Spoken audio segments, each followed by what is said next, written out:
Aujourd'hui, je vais te parler de design pédagogique. Alors, qu'est-ce que c'est exactement? Le design pédagogique, c'est tout simplement ce qui va te permettre de structurer tes objectifs, ton contenu, les différentes méthodes que tu vas utiliser et surtout l'évaluation finale.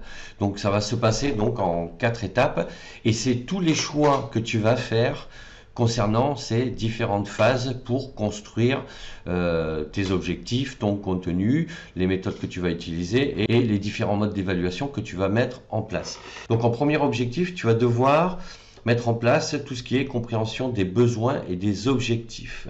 Ça, c'est très important pour pouvoir démarrer.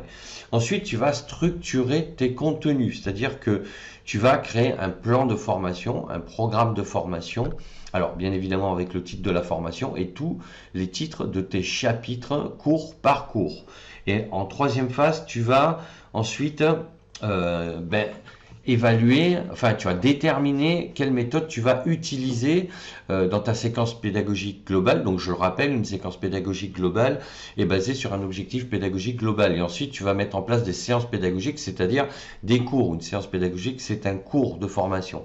Et là donc tu vas définir la méthode que tu vas utiliser pour chaque cours, soit la méthode expositive, démonstrative, interrogative, ou une méthode active, ou une méthode de classe inversée par exemple. Ensuite, tu vas mettre en place l'élaboration donc des différentes évaluations.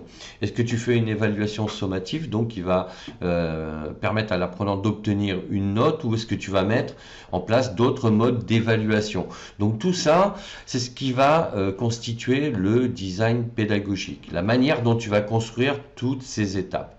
Donc voilà ce que je voulais te dire sur cette expression-là qu'on voit passer de temps en temps sur les différents médias. Et c'était pour voilà, te délivrer le contenu de ce terme. Donc n'hésite pas à me dire en commentaire si tu avais déjà entendu parler de ce terme-là, à mettre un pouce bleu vers le haut, à t'abonner à ma chaîne et sache que tu peux télécharger gratuitement mon livre Devenir formateur en ligne. Tu as le lien dans la description de la vidéo. Je te dis à bientôt pour d'autres sujets. Ciao, ciao.